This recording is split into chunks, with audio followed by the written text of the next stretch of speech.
Hello, and what's up guys? I am Bebop here to talk about all your gaming news. Also some indie news and a Kickstarter to cover, something that you may want to throw your money at here at Devoxy Gaming.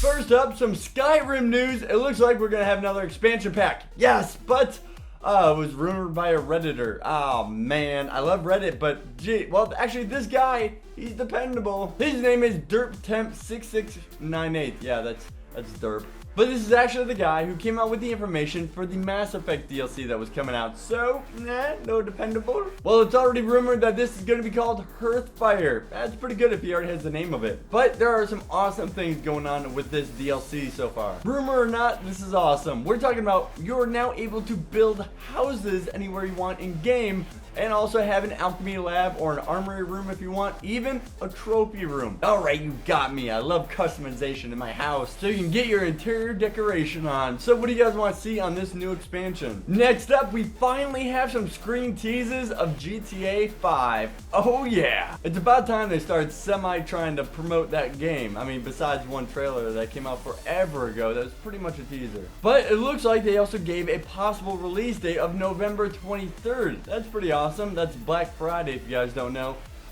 Good luck in the US. But with that date, it looks like we're gonna have a lot more sneak peeks come out of this. And it's kind of weird to have a game releasing so close but not see them at gaming conventions like E3 or Gamescom. But nevertheless, we have these new screen grabs of a jet fighter riding a bike. That's cool. That's what all the cool kids do. Oh, and parachuting. There you go. But also some general scenery pictures as well you can check out. Let's hope for some innovative change on this.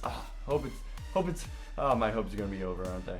But also it has a lot of scenic pictures on this as well. And let's just hope that they have a lot of innovative changes. I have a lot of hope for it. Come on. Next up, some sad news, especially if you were born in the 80s and a gamer. Nintendo Power Magazine will be putting out their last issue in December. Basically, Nintendo had a contract to have somebody else publish Nintendo Power and write all the articles and everything else. Well, that contract came to an end and Nintendo said, nope, we don't want to do that directly anymore. So instead of continuing the magazine, they're going to issue their last one on December, and it's going to be a special, memorable kind of issue. So good luck to all those nerd writers on finding your next place. Speaking of more people being laid off, the gaming industry can be a cruel mistress. It looks like the developers of Wipeout are also closing their studio. Studio Liverpool, which is owned by Sony, not only was a game developer but also a game publisher. SCE Worldwide Studio have said everyone connected with Liverpool Studio, past and present, can be very proud of their achievements. But however, there's always a however. It felt that focusing their investments on other studios that are working on new exciting projects were better in the long run, and the best possible position to offer content for their consumers. That does seem like a little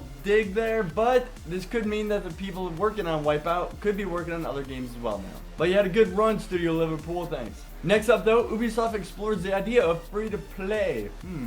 Of course, to make such a decision, they need numbers to base it off of. To base their decision and make a smart move. Whether those numbers are factual, Ubisoft recently came out and said 93 to 95% of Ubisoft's games are pirated, all on PC. What does this mean though? They're going to give free-to-play a route just because of this. Now it's quite easy based on these numbers to say, yeah, we want to take that route because it makes more sense. But if I take 10 of my friends right now, I can guarantee you only one of them probably pirates. But even if they pirate, they buy a ton of other games. Because that number, I'm not gonna lie, sounds insanely exaggerated. So I want to know in the comments below, do you pirate games? That's right, man up and say if you do. Hey, I pirated games before, but they were so good that then I bought them. It's kind of like a demo that they didn't offer, but hey, I made my own demo. So Ubisoft's mentality now is to say, if it goes free to play, what's the point of pirating? This could be very interesting to see Ubisoft go free to play, but what game titles would you like to see by them go to free to play? So of course, this doesn't mean every title is going to be free to play. I mean, Assassin's Creed, come on. But it does mean that they're looking to start going in this direction and possibly making new games around it. Next up for your community news, London Dare, their community is starting to be split now. London Dare basically says, here's 48 or 72 hours to make a video game. Any kind of team, do whatever you want, make whatever kind of game you want, no restrictions, bam. But the main thing is that there's no prize, so people do it for the love of the game. This is indie. Well, the gaming website Congregate is looking to change that and now add a cash prize. So with this being announced, now the community is starting to be divided, as some completely agree with this and some are shying away from it as it gets away from its roots. But London Dare has announced that this will be a separate competition for the cash prize. because this Congregate website is having strict rules when it comes to making the game. Example, you can have no copyright infringement whatsoever, but also they must use the Congregate Statistics API. Now you're involving your own coding in there. Nice job. Now it's time for a Kickstarter, something that you may want to throw your money at. If you're a lover of magic, this is for you.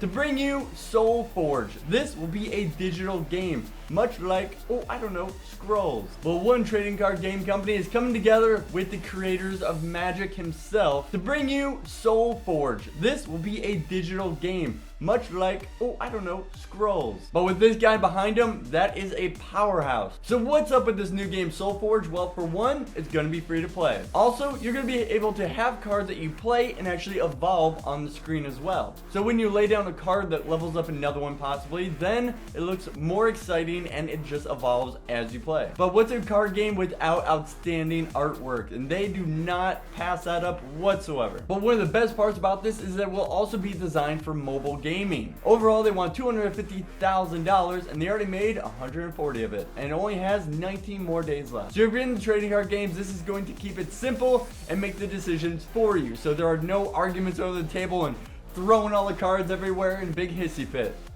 I didn't do that when I played Pokemon, I swear. So I hope you guys enjoyed that Kickstarter, enjoyed all the news for today, and I will see you guys tomorrow. I am Bebop Vox, and thank you for watching the Vox of Gaming. Be sure to click like and be awesome gamers, and also click subscribe if you easily want to keep updated with all your gaming news from Tuesday to Friday, and then a podcast on Saturday, which gets uploaded on another day on the YouTube channel. But you can watch it live at 11 p.m. GMT time over at twitch.tv/BebopVox, or follow over on Twitter, where I update you automatically, twitter.com/BebopVox. That's it for me, guys, and I will see you in game.